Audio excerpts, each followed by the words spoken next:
দেখুন আল্লাহ কি বলেন আর মোল্লা কি বলে।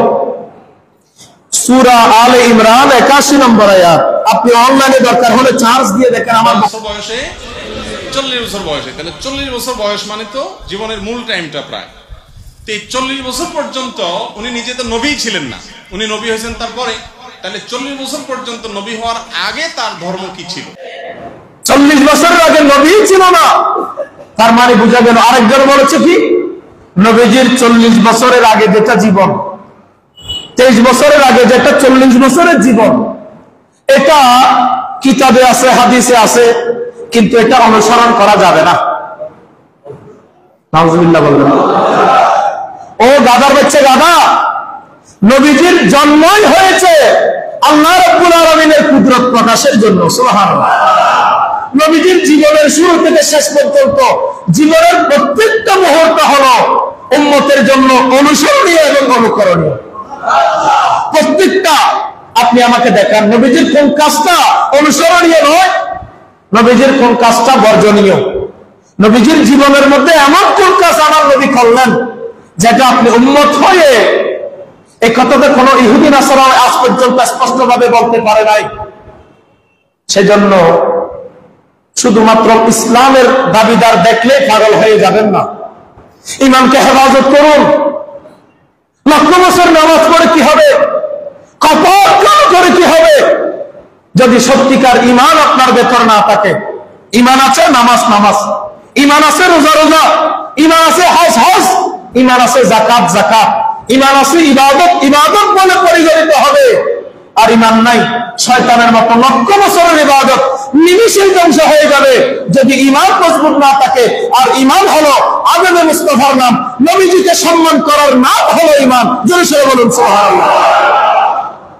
যারা বলছে 40 বছরের আগে তিনি নবী ছিলেন না, অথচ আল্লাহর কোরআন বলছে, হাদিসে পাকের দিকে একটু আমি যাব, তবে কোরআন শরীফের এই আয়াতটা আমি আপনাদের সামনে একটু বলবো, এরপর একটা হাদিস শরীফ বলে আমি আমার বক্তব্য শেষ করব।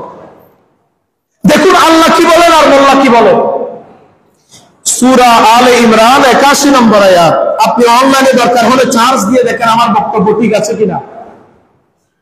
আল্লাহ রাব্বুল আলামিন বলেন, ওয়াইযা হাদাল্লাহু মিসাকান নাবিয়্যিন। নবী আপনি সেই কথা স্মরণ করুন যখন আল্লাহ নবীদের থেকে ওয়াদা নিয়েছিলেন। কাদের থেকে বলেন না, কাদের থেকে? এটা হলো রূহ জগতের একটি কথা, যে আল্লাহ রাব্বুল আলামিন সমস্ত নবীদের রূহগুলোকে একত্রিত করলেন। একত্রিত করে আল্লাহ রাব্বুল আলামিন তাদেরকে, আমার নবীকেও সেখানে রাখলেন। আল্লাহ রাব্বুল আলামিন এবার বক্তব্য রাখলেন, এই আমার নবীগণ, এটা কোরআন শরীফের কথা, এই আমার সমস্ত নবীগণ, আমার নবীকে আমি দুনিয়াতে পাঠাবো, আমার নবীকে, আমার মাহবুবকে আমি দুনিয়ার মধ্যে পাঠাবো। এখন আজকে আমার আলোচনার বিষয়বস্তু হলো, আমার নবী যখন দুনিয়ার মধ্যে যাবে, ও আমার নবীগণ, সমস্ত নবী রাসূল যখন আমার নবী দুনিয়াতে যাবে, তোমাদের কারো সময়ে যদি আমার নবী চলে যায়, তোমরা দুনিয়াতে আসো, সেই সময় যদি আমার নবীকে আমি পাঠিয়ে দিই, তাহলে তখন তোমরা তোমাদের নবুয়ত রাসালত বাদ দিয়ে, তোমরা এতদিন নবী ছিলে, কিন্তু যখন আমার নবী তোমাদের যুগের মধ্যে চলে আসবে, এতদিন তুমি নবী ছিলে, তখন তুমি নবুয়তের দায়িত্ব ছেড়ে দিয়ে আমার নবীর তুমি উম্মত হয়ে যাবে। আর যারা বলুন না সুবহানাল্লাহ। জামিয়া আহমদিয়া সুন্নি আলিয়ার প্রিন্সিপাল সাহেব যদি এখানে আসেন, অথবা কোন একটা মজলিসে আছেন যেখানে 1000 আলেম, সকল আলেমরা বিভিন্ন মসজিদের খতিব, কিন্তু যখন জামিয়ার প্রিন্সিপাল সাহেব হুজুর ওস্তাদুল উলামা আল্লামা ওসি রহমান আল কাদরি হুজুর যখন তশরিফ এনেছেন, সকল ইমাম বিভিন্ন জায়গার ইমাম, কিন্তু বড় হুজুর যখন চলে এসেছেন, এখন সবাই মুক্তাদি এবং মুসল্লি হয়ে গেছে। ঠিক কিনা বলেন না? সমস্ত নবী রাসূলগণ আপন আপন জায়গায় মর্যাদাবান। নবী রাসূল তারা আপন যুগের মধ্যে যারা শ্রেষ্ঠ ব্যক্তি, চরিত্রে সৌন্দর্যে সর্বক্ষেত্রে যারা শ্রেষ্ঠ, তারা নবী এবং রাসূল হন। আর আল্লাহ বলছেন, ও নবী রাসূলগণ, আমার নবী যদি তোমাদের কাছে চলে আসে, তোমরা নবীর নবুয়ত রাসালত বাদ দিয়ে আমার নবীর উপর ঈমান এনে তোমরা নবীর উম্মত হয়ে যাবে। আর যারা বলেন না সুবহানাল্লাহ। এবং আমার নবীকে তোমরা সহযোগিতা করবে। তোমরা কি আমার এই কথাকে মেনে নিয়েছো? তোমরা কি স্বীকৃতি দিচ্ছ? তখন সকল নবীগণ সকল নবী বলেছিলেন আল্লাহ আমরা স্বীকৃতি দিচ্ছি। তাহলে এই স্বীকৃতি দিল কারা? যারা বলেন না কারা? নবীরা। তার মানে বুঝে গেছে আল্লাহ রাব্বুল আলামিনের নবী যারা, এটা আল্লাহ রাব্বুল আলামিনের কুদরতের পক্ষ থেকে সিলেকশন আছে, নির্বাচিত। দুনিয়াতে আসছেন, ভালো কাজ করছেন, আল্লাহর ভালো লাগছে, নবী বানাইছে, এরকম কোন প্রক্রিয়া নয়। নবী হিসেবেই দুনিয়াতে পাঠিয়েছেন, রাসূল হিসেবেই দুনিয়াতে পাঠিয়েছেন। আর আমাদের নবী তো ওই নবী, আল্লাহর সৃষ্টির মধ্যে সর্বপ্রথম যিনি সৃষ্টি তিনি হলেন আমাদের নবী। আল্লাহ রাব্বুল আলামিন আমাদের নবীকে সৃষ্টি করে রেখে দিয়েছেন। সেজন্য নবীজি বলছেন সৃষ্টির ক্ষেত্রে আমি প্রথম, আর প্রেরণের দিক থেকে আমি নবী হলাম সর্বশেষ। কথা কি আপনারা বুঝতে পেরেছেন? সৃষ্টিতে আমার নবী, আওয়াজ দিয়ে বলেন আমার নবী। আর প্রেরণের দিক থেকে আনা খাতামুন নবিয়্যিন লা নবিয়্যা বাদি, আমি শেষ নবী, আমার পরে আর কোন নবী আসবে না। তো নবী এসেছেন মানে এটা নয় যে নবীজি 40 বছরের আগে নবী ছিলেন না, না না, 40 বছরের আগেও আমার নবী নবী ছিলেন। নবী ছিলেন বলেই তো বিশেষ করে ইমাম বাইহাকি দালাইলুন নবুওয়াতের মধ্যে ঘটনা রিওয়ায়াত করেছেন।